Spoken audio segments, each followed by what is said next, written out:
नमस्कार. स्पर्धा विश्वमध्ये आपलं स्वागत आहे. आज आपण या व्हिडिओमध्ये परीक्षेच्या दृष्टीने अतिशय उपयुक्त असा प्रश्नसंच बघणार आहोत. त्यामुळे व्हिडिओ शेवटपर्यंत बघायचा आहे. त्याचबरोबर तुम्ही जर आपल्या चॅनलवरती नवीन असाल तर चॅनलला आता सबस्क्राईब करून घ्यायचं आहे. जेणेकरून नवीन व्हिडिओ आणि नवीन नोटिफिकेशन ह्या सर्वात अगोदर तुमच्यापर्यंत पोहोचतील. चला तर मित्रांनो, वेळ वाया न घालवता व्हिडिओला सुरुवात करूया. व्हिडिओचा पहिला प्रश्न बघा. जगातील सर्वात प्राचीन संग्रहालय कोणत्या शहराचे उत्खनन करताना सापडले? लक्षात घ्या, जगातील सर्वात प्राचीन संग्रहालय कोणत्या शहराचे उत्खनन करताना सापडले? तर योग्य उत्तर असणार आहे ऊर.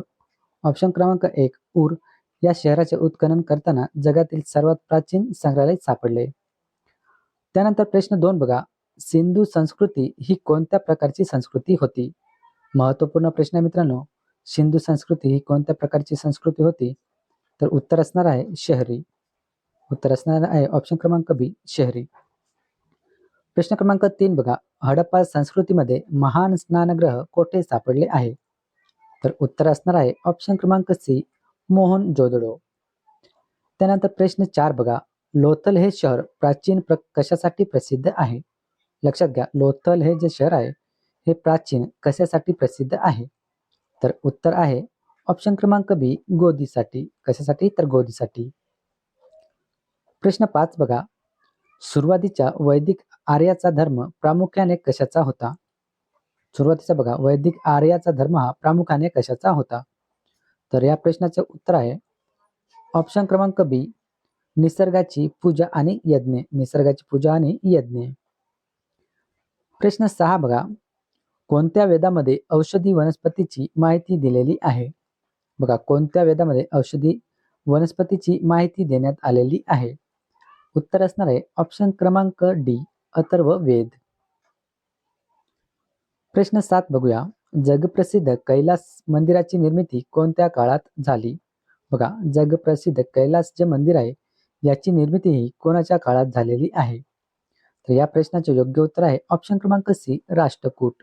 राष्ट्रकूट यांच्या काळामध्ये झाली. त्यानंतर प्रश्न 8 बघा. छत्रपती संभाजीनगर जिल्ह्यातील देवगिरी किल्ला कोणत्या घराण्याने स्थापित केला? लक्षात घ्या, छत्रपती संभाजीनगरमधील जो देवगिरी किल्ला आहे हा कोणत्या घराण्याने स्थापित केला आहे? उत्तर असणार आहे ऑप्शन क्रमांक सी, यादव घराणे.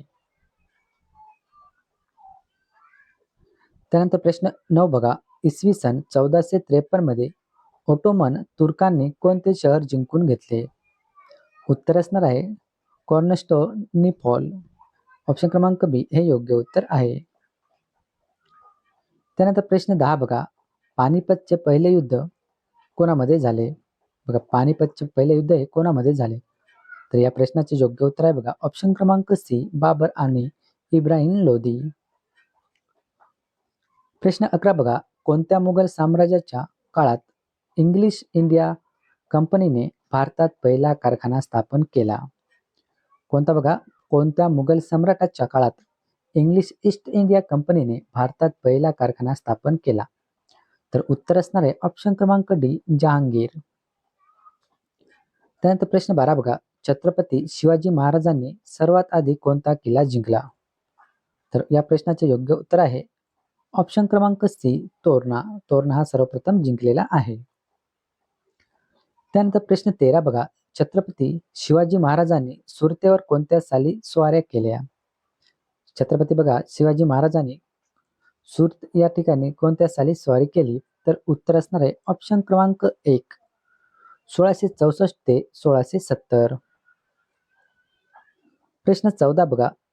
छत्रपती शिवाजी महाराजांचा रायगडावर राज्याभिषेक केव्हा झाला? उत्तर आहे ऑप्शन क्रमांक बी, 6 जून 1674. प्रश्न 15 बघा. छत्रपती शिवाजी महाराजांच्या राज्याभिषेकासाठी कोणता इंग्रज वकील उपस्थित होता? खूप महत्वपूर्ण प्रश्न आहे मित्रांनो, लक्षात घ्या. तर त्यावेळी कोण उपस्थित होता? ऑप्शन क्रमांक सी बघा, हेनरी ऑक्झिटेन. हेनरी ऑक्झिटेन. प्रश्न 16 बघा. महाराणी ताराबाई कोल्हापूर येथे स्वतंत्र गादी स्थापन करून डॅश येथे राजधानी केली? महाराणी ताराबाई यांनी कोल्हापूर येथे स्वतंत्र गादी स्थापन करून डॅश येथे राजधानी केली? तर उत्तर आहे बघा ऑप्शन क्रमांक बी. ऑप्शन क्रमांक बी पन्हाळा.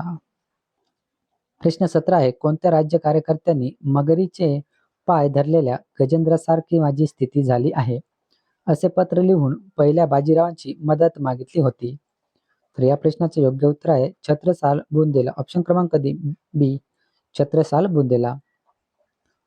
त्यानंतर प्रश्न 18 बघा, ईस्ट इंडिया कंपनी आणि सिराज उद्दौला यांच्यामधील प्लासीचे युद्ध कधी झाले?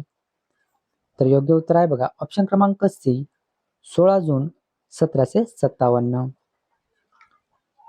त्यानंतर प्रश्न 19 बघूया, बक्सारची लढाई कोणत्या वर्षी झाली? बऱ्याच परीक्षेमध्ये हा प्रश्न विचारण्यात आलेला आहे. प्रश्न 19 बघा, बक्सारची लढाई कोणत्या वर्षी झाली? तर ऑप्शन क्रमांक सी 1674. त्यानंतर प्रश्न 20 बघा, कोणत्या लढाईने भारतात इंग्रजी सत्तेचा पाया रोवला? बघा, कोणत्या लढाईने भारतामध्ये इंग्रजी सत्तेचा पाया रोवला गेला? तर उत्तर असणार आहे ऑप्शन क्रमांक सी प्लासी. ऑप्शन क्रमांक सी बघा प्लासी हे योग्य उत्तर आहे. प्रश्न 21 बघा, भारतीय व्यापारी स्पर्धेत इंग्रजांनी कोणामध्ये 3 कर्नाटक युद्ध झाली? बघा, भारतीय व्यापारी स्पर्धेमध्ये इंग्रजांनी कोणामध्ये 3 कर्नाटक युद्धे झाले? तर उत्तर आहे बघा ऑप्शन क्रमांक सी फ्रेंच. ऑप्शन क्रमांक फ्रेंच हे योग्य उत्तर आहे. प्रश्न 22 बघा, ईस्ट इंडिया कंपनीला कोणत्या करारा अंतर्गत बंगाल, बिहार आणि ओडिसावर दिवाणी अधिकार मिळाले?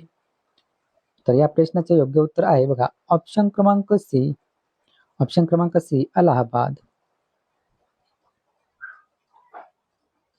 त्यानंतर बघा प्रश्न क्रमांक 23 आहे, प्रसिद्ध इतिहासकार जेम्स ग्रँट डफ याने कोणत्या पेशव्यांचा मृत्यू पानिपतच्या गावापेक्षा मोठा असल्याचे म्हटले आहे?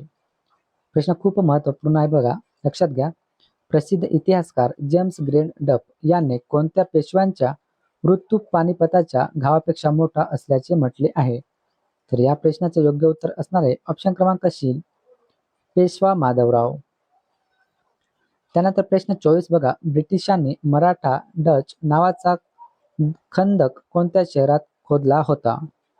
उत्तर असणार आहे ऑप्शन क्रमांक सी कोलकाता. प्रश्न 25 बघा, 1802 मध्ये कोणत्या पेशव्याने इंग्रजांशी तैनाजी फौजेचा करार केला? खूप महत्वपूर्ण प्रश्न ठरणार आहे मित्रांनो, लक्षात घ्या. 1802 मध्ये बघा कोणत्या पेशव्याने इंग्रजांशी तैनाजी फौजेचा करार केला? तर उत्तर असणार आहे दुसरा बाजीराव. तर अशा प्रकारे मित्रांनो या ठिकाणी आपण एकूण 25 प्रश्न बघितलेले आहेत, जे की तुम्हाला परीक्षेमध्ये अतिशय उपयुक्त ठरणार आहेत. तुम्हाला जर हा व्हिडिओ आवडला असेल तर व्हिडिओला नक्कीच एक लाईक करा आणि आपल्या मित्रांपर्यंत शेअर करायला विसरू नका. चला तर इथेच थांबूया. जय हिंद, जय महाराष्ट्र.